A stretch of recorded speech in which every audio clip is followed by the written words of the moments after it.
A few thoughts today around the sermon title, The Grant. Let me share a story from my life with you to start off with today.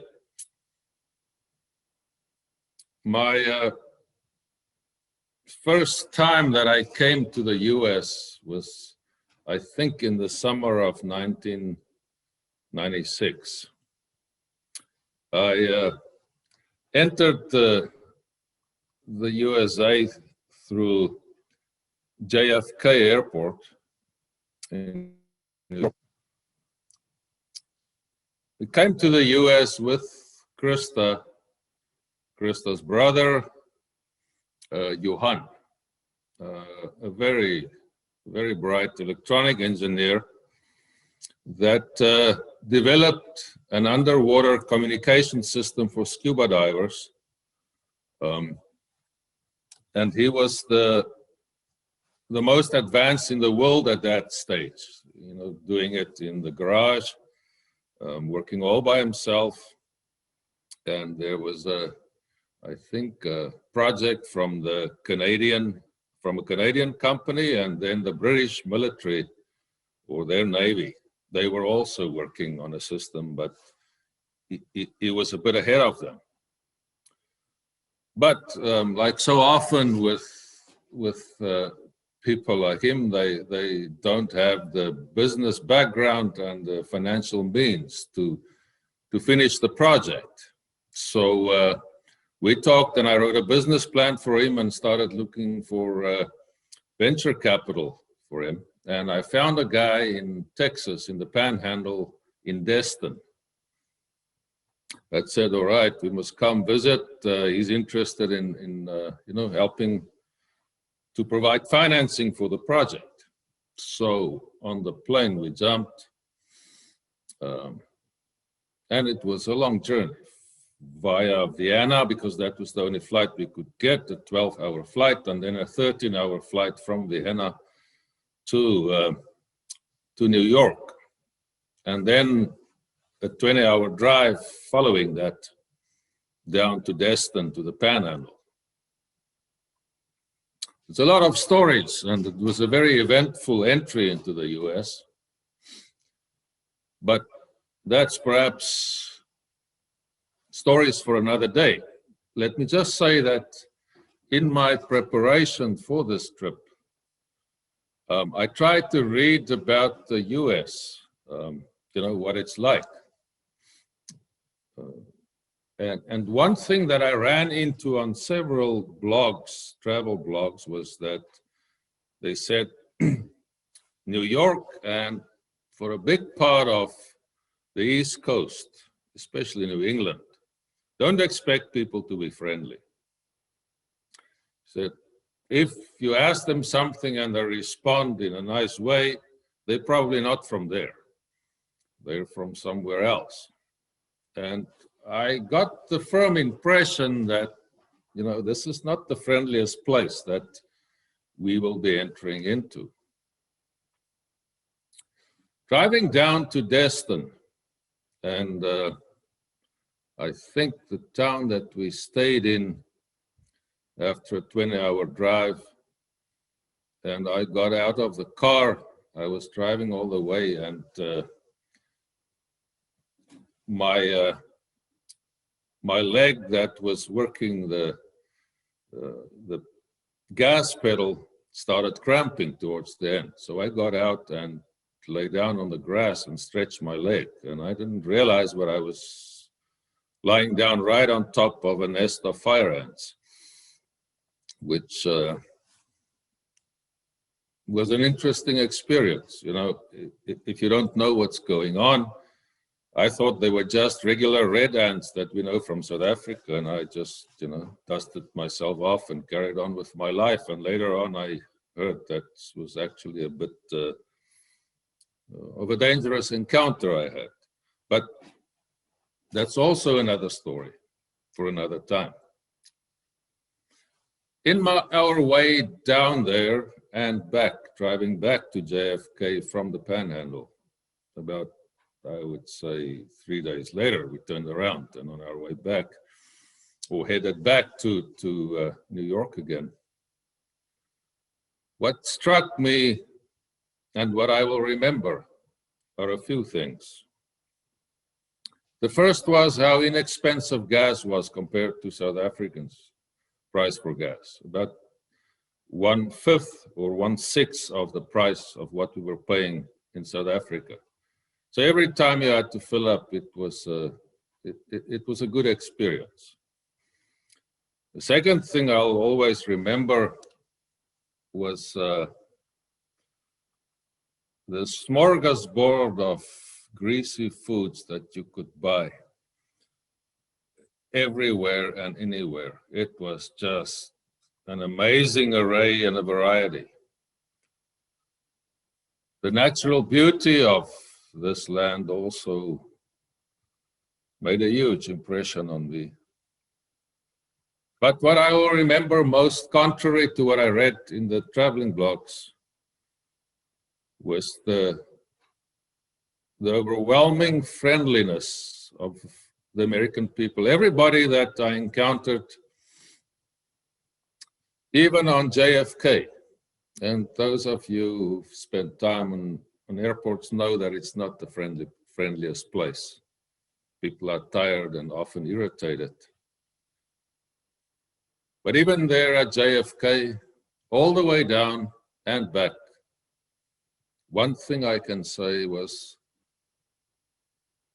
it was probably a life-changing experience for me. Not because we got some money to complete the project. Mr. Moneybags down in Destin just wanted to get the technology from us without paying for it.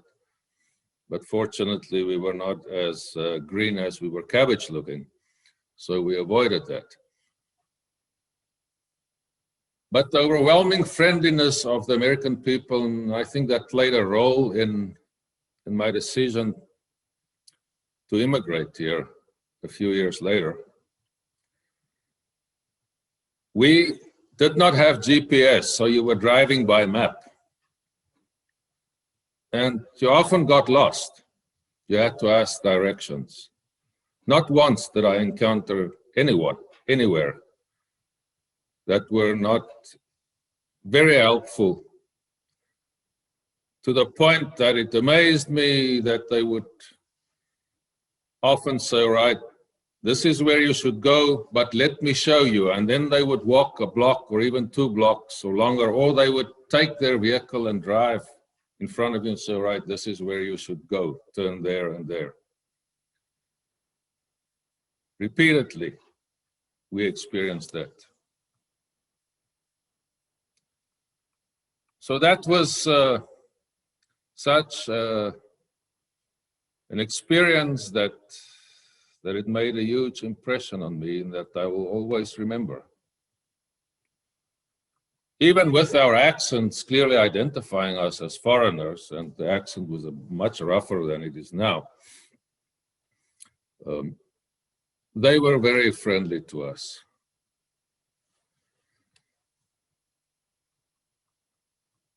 Returning here after we spent the 6 years in New Zealand, and I mentioned that in my few words I had to say on Memorial Day 6 years ago, was therefore a bit of a shock for us, because we found a different America.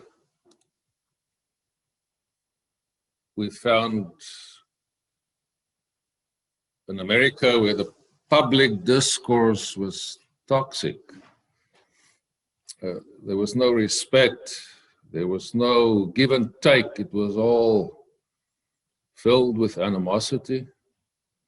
And everything seems to be divided in a very negative way.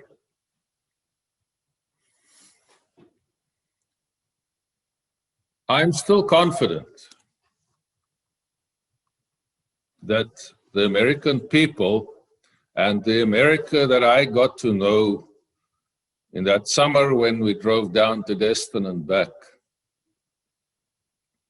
that in the collective psyche of this nation, that America and that nation, that friendliness and that openness that acceptance that is still present. It's maybe a bit dormant and maybe it has been damaged and injured, but I believe it is still present. And it is also my stubborn belief that we as Christians should play a role in the world where we find ourselves. It is not our mission to go along with the flow, to just let culture be, and to accept culture for what it is, and to let it be. I believe we have something to say to the world, and I believe that following in the footsteps of Jesus, we have something to share and to do for the world.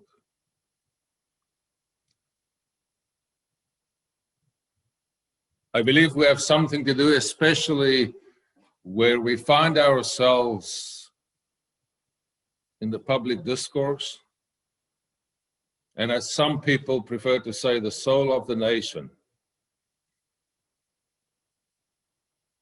And this animosity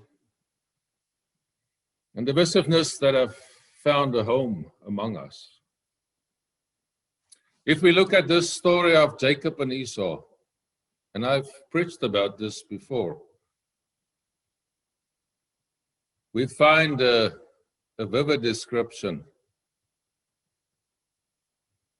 and a very interesting description of these two brothers that were separated, that did not see eye to eye, and where there was huge animosity between them. We find in this account, especially the one of Jacob wrestling, mostly with himself, I think, confronting with honesty who he was and what he was scared of, what he thought could await him, with a brother that had all the reason to end his life, to kill him,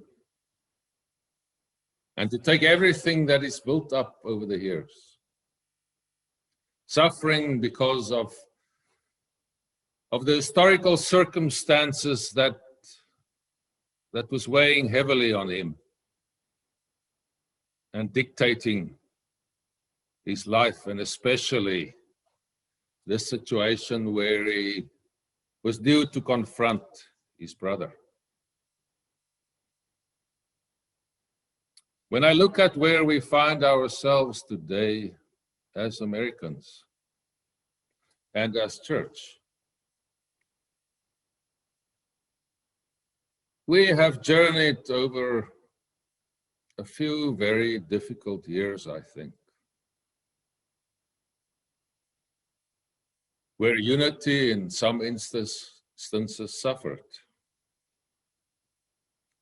We have endured a general climate around us in the national arena, and especially as far as politics go, but almost with every cultural aspect,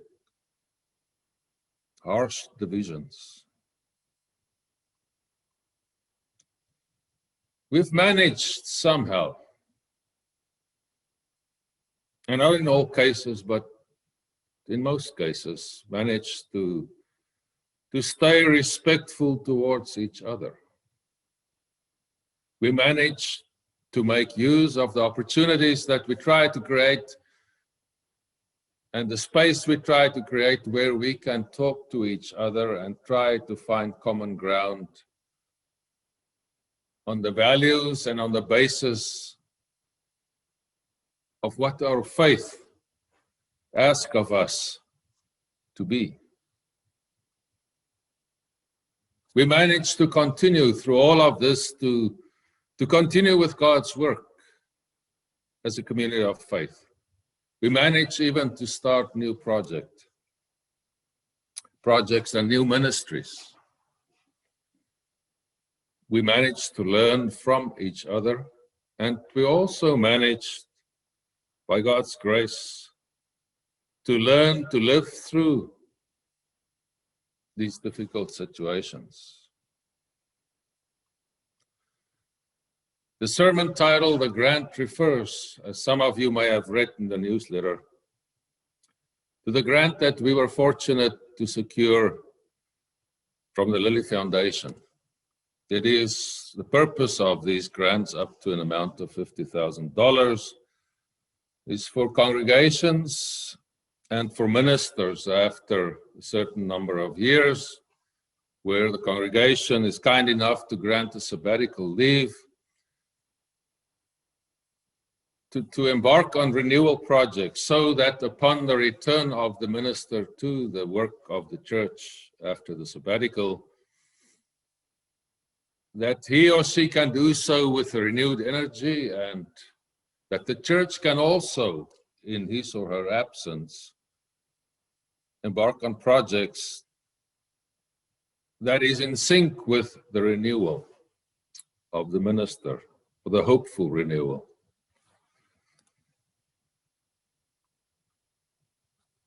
We wrote a grant proposal around the theme, Healing the World That Fear of the Other Created, or that results from fear of the other. And in my writing of this grant, and I was assisted by Steve Whalen, and Jackie also helped, Jackie Cassidy, Mike Harari did some, and Bruce Jones as well, and then Kristen. In the writing of that, I realized how central that theme was to my life, to my work, and also to the work of this church. Some of our ministries, and especially the work that we try to do during this difficult time where the vision was highlighted. We looked at the grant or a training opportunity 4 years ago to train our membership to be mediators and facilitators in circumstances of division and talking or leading conversations in a polarized environment. The price tag was too high. We couldn't afford it. With the grant money now, we have the opportunity, and we are in conversations with a company that we have identified that we think that same company that we looked at 4 years ago can help us and get a good number of our membership trained, and also members of the community, so that we can continue with this work of creating space and opportunity for healing conversations, hopefully even for reconciliation. I'm very excited about that. And you will hear more about those programs in the next few weeks. I want to invite you to journey with us and continue this walk into what I believe will in some way play a role in revitalizing that spirit that I encountered when I first came to this country, that I believe is still present. But more so, it is, I think, our calling as people who've tried to follow the man of Nazareth, to continue with work of healing, of reconciliation, to lead the way in forgiveness, to bring people together and to gather them in on the basis of peace and justice. It will require of us to step out of our comfort zones, of our echo chambers, especially of sources of information. Because research indicates so often these days, we gather information, and especially news, not to get informed, but to confirm what we already think and know, as an affirmation of where we already stand.